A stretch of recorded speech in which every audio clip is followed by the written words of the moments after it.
আসসালামু আলাইকুম। আমি ক্যাপ্টেন আব্দুল হাসান অনেক, ভেটেরিনারি সার্জন, কেন্দ্রীয় গো-প্রজনন ও দুগ্ধ খামার, সাভার, ঢাকা। আজ আপনাদের সাথে আমি কৃমিনাশক প্রয়োগের বিভিন্ন খুঁটিনাটি বিষয় নিয়ে আপনাদের সামনে আলোকপাত করব। কৃমিনাশক প্রয়োগ বা ডিওয়ার্মিং যেটাকে বলে, সেটা গরুর জন্য খুবই খুবই খুবই ইম্পর্টেন্ট একটা বিষয়। এটা গাভীর বা ষাঁড় বা বাছুরের বিভিন্ন ধরনের সমস্যা করে থাকে। প্রথমে আমি বলি, সেটা হচ্ছে কৃমি দুই ধরনের হতে পারে, অন্তঃপরজীবী আর একটা হচ্ছে অ্যাক্টোপ্যারাসাইট, যেটা হচ্ছে বহিঃপরজীবী। কৃমির আক্রমণে গরুর শরীরে নানান ধরনের লক্ষণ প্রকাশ পায়। যেমন বাছুরের ক্ষেত্রে ডায়রিয়া করতে পারে, বাছুর বা গরু যে কারো ক্ষেত্রে ডায়রিয়া করতে পারে, লোম উঠে যেতে পারে। বিশেষ করে অ্যাক্টোপ্যারাসাইট বা বহিঃপরজীবীর আক্রমণে গরুর লোম উঠে যেতে পারে। তারপর গরু দিন দিন শুকিয়ে যেতে পারে। এর প্রজনন ক্ষমতা, বিশেষ করে গাভীর প্রজনন ক্ষমতা হ্রাস করে, গাভীর কনসেপশন রেট কমিয়ে দেয়। এছাড়াও হিটে আসে না অনেক সময় গরু, সেক্ষেত্রে কৃমিনাশকের ভূমিকা অনেক। এখন বিষয় হচ্ছে, কেন আমরা কৃমিনাশকটাকে প্রয়োগ করব, আর শরীরে কৃমিনাশক প্রয়োগের ফলে কি কি পরিবর্তন আসবে বা না করলে কি সমস্যা হবে, সেই বিষয়ে একটু আলোকপাত করবো। এছাড়াও গাভীর ক্ষেত্রে কৃমিনাশক প্রয়োগের ক্ষেত্রে করলে এর দুধ উৎপাদন বৃদ্ধি পাবে, এর ফার্টিলিটি মানে প্রজনন ক্ষমতা বৃদ্ধি পাবে। অনেক সময় দেখা যায় কৃমির জন্য গরু ঠিক মতো হিটে আসে না, এবং তার অনেক সময় তার ফার্টিলিটি কমে যায়, মানে তাকে সিমেন্ট দেওয়ার পরেও তার মধ্যে সে কনসিভ করে না। আর সারের ক্ষেত্রে দেখা যাচ্ছে যে, যেটা মোটাতাজা করার জন্য সারকে যেটা আমরা নিয়ে থাকি বা আমরা খামারে পালন করি, সেক্ষেত্রে তার দৈহিক ওজন ওইভাবে বৃদ্ধি পায় না। এছাড়াও কৃমির ওষুধ প্রয়োগ করলে রোগ প্রতিরোধ ক্ষমতা বৃদ্ধি পাবে, যেহেতু কৃমি শরীরকে দুর্বল করে দেয়, শরীরের ইমিউন সিস্টেমকে দুর্বল করে দেয়। সেক্ষেত্রে যে অপরচুনিস্টিক যে ব্যাকটেরিয়া বা আমাদের শরীরে বা গাভীর শরীরে বা গরুর শরীরে থেকে থাকে, সেগুলো আরও শক্তিশালী হয়ে যায়। ফলে গরুর শরীরে বিভিন্ন ধরনের রোগের সৃষ্টি হতে পারে। সেক্ষেত্রে কীটনাশক প্রয়োগ করলে রোগ প্রতিরোধ ক্ষমতা বৃদ্ধি পাবে। এছাড়াও অ্যাক্টোপ্যারাসাইট যেগুলো বহিঃপরজীবী, এগুলোর আক্রমণে বিশেষ করে হচ্ছে উকুন, বিভিন্ন ধরনের আঠালি, এইসব আক্রমণের ফলে যে চামড়া কোয়ালিটি নষ্ট হয়ে যায় এবং লোম ঝরে যায়। সেক্ষেত্রে কীটনাশক প্রয়োগ করলে এই লোম এবং চামড়া গুণগত মান বৃদ্ধি পাবে। এছাড়াও খাদ্য গ্রহণ এবং হজম শক্তি বৃদ্ধি করবে। কৃমি থাকলে, বিশেষ করে অন্তঃপরজীবী যেগুলো থাকে, যেগুলো ইন্টারনাল প্যারাসাইট, এগুলো আমাদের খাদ্য শোষণে হ্যাম্পার করে। দেখা যায় সেক্ষেত্রে খাদ্যের যে উপাদানগুলো থাকে, যে পুষ্টি উপাদানগুলো থাকে, সেগুলো গাভীর শরীরে সঠিকভাবে শোষণ হতে পারে না।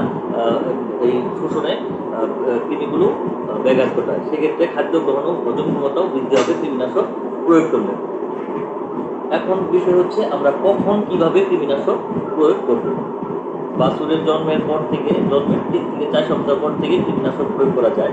এর পরবর্তীতে প্রতি 3 থেকে 4 মাস পর পর কীটনাশক প্রয়োগ করা খুবই গুরুত্বপূর্ণ। বিশেষ করে বর্ষাকাল এবং শীতকালে শুরুতে কীটনাশক প্রয়োগ করা খুবই ভালো, কারণ এই সময় কৃমির প্রবণতা বেশি থাকে। কীটনাশক প্রয়োগের ক্ষেত্রে অবশ্যই গরুর বডি ওয়েট বা লাইভ বডি ওয়েট সেটা খুবই গুরুত্বপূর্ণ। কারণ একটা কৃমি ওষুধ যখন আমি দেবো, অবশ্যই তার ওজনের সাথে মিল রেখে আমাকে ডোজ করতে হবে।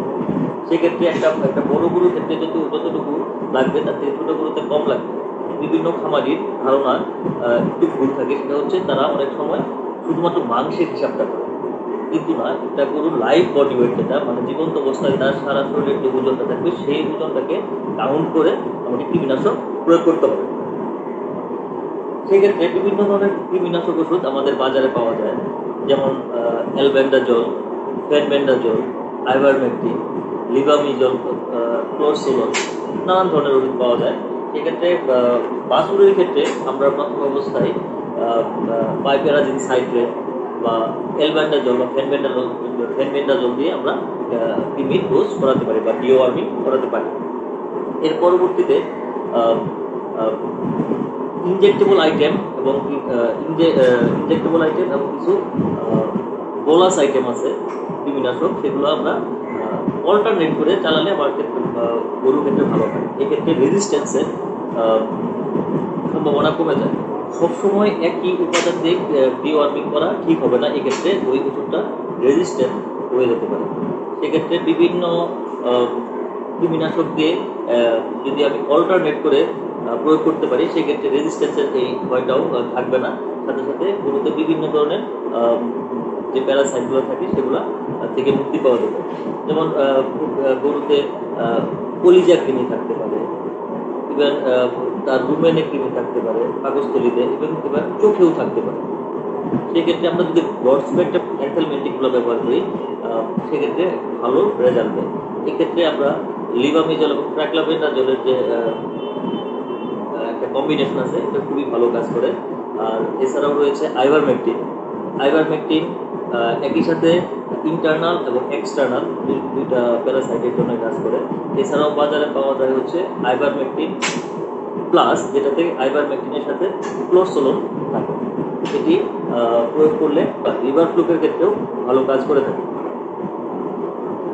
এখন কয়েকটি অ্যান্থেলমেন্টিকের ডোজ বিষয়ে আমি আলোচনা করব। সেটা হচ্ছে যেমন অ্যালবেন্ডাজল, বিভিন্ন কোম্পানি বিভিন্ন নামে অ্যালবেন্ডাজল বাজারজাত করে।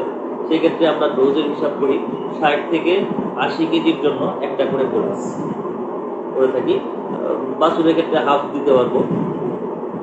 তারপর ফেনবেন্ডাজল আছে, এটা আমরা 50 কেজির জন্য একটা করে বোলাস দিয়ে থাকি। স্পেকট্রাম ট্রাইক্লোবেন্ডাজল প্লাস লিভামিজলের যে কম্বিনেশন পাওয়া যায়, যেমন বিভিন্ন কোম্পানি, যেমন রেনাডেক্স, এছাড়াও রয়েছে অ্যান্ডেক্স, বা বিভিন্ন কোম্পানি বিভিন্ন নামে বাজারজাত করছে। এই ওষুধগুলোর ক্ষেত্রেও, এই বোলাসের ক্ষেত্রেও আমরা 60 থেকে 80 কেজির জন্য একটা করে বোলাস দিয়ে থাকি। সেক্ষেত্রে গরুর যে বডি ওয়েট হবে, সেই বডি ওয়েট অনুযায়ী কাউন্ট করে আমাকে ওই পরিমাণ কৃমি ওষুধ দেওয়া লাগবে। সেক্ষেত্রে বডি ওয়েট কাউন্ট করা খুবই খুবই ইম্পর্ট্যান্ট। যদি বডি ওয়েটের তুলনায় কৃমির ওষুধ কম দেওয়া হয়, সেক্ষেত্রে কৃমি তো শরীর থেকে যাবেই না, বরঞ্চ সেটা রেজিস্ট্যান্স হওয়ার সম্ভাবনা থেকে যায়। এছাড়াও রয়েছে আইভারমেকটিন, যেটা হচ্ছে ইনজেক্টেবল আইটেমের মধ্যে আমাদের বাজারে বিভিন্ন নামে পাওয়া যায় ইনজেক্টেবল আইটেম। এক্ষেত্রে এটা অবশ্যই চামড়ার নিচে প্রয়োগ করতে হবে এবং খুবই সাবধানতার সাথে অবলম্বন করতে হবে যেন এটা কোনোভাবেই মাংসে প্রয়োগ না হয়। কারণ এটি মাংসে গেলে সেখানে প্রচুর ইরিটেশন দেবে এবং ওখানে মাংস পচে যেতে পারে। আর আইভারমেকটিনের ক্ষেত্রে ডোজিং 40 থেকে 50 কেজির জন্য 1 ml করে চামড়া নিচে দিতে হবে। আর কৃমির ওষুধ দেওয়ার ক্ষেত্রে সকালবেলাটা সব থেকে উত্তম। সেক্ষেত্রে সকালবেলা খালি পেটে ওষুধ, যদি বোলাস আইটেম থাকে সেক্ষেত্রে খালি পেটে খাওয়ানোটা উত্তম। এবং কি অনেক ক্ষেত্রে দেখা যায় যদি ওষুধ দেওয়ার 1 থেকে 2 ঘন্টা পর পর্যন্ত যদি তার খাবার না দেওয়া হয় বা তার 2 ঘন্টা পরে খাবার দেওয়া, সেক্ষেত্রে কৃমিনাশক ওষুধটা ভালো কাজ করে থাকে। এবং অতিরিক্ত গরমের মধ্যে কৃমিনাশক ওষুধ দেওয়া ঠিক না, বা গায়ে যদি জ্বর থাকে বা অসুস্থ থাকে গরু, সেক্ষেত্রে কৃমিনাশক ওষুধটা দেওয়া উচিত হবে না।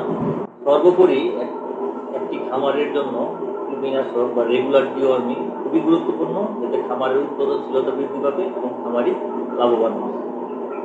এক্ষেত্রে আমার পরামর্শ হচ্ছে নিয়মিত কীটনাশক প্রয়োগ করুন, ডিওয়ার্মিং করান এবং যে কোনো জটিলতায় বা যে কোনো পরামর্শের জন্য রেজিস্টার্ড ভেটেরিনারি ডাক্তারের সাথে যোগাযোগ করুন। আজ এই পর্যন্তই। ধন্যবাদ। আসসালামু আলাইকুম।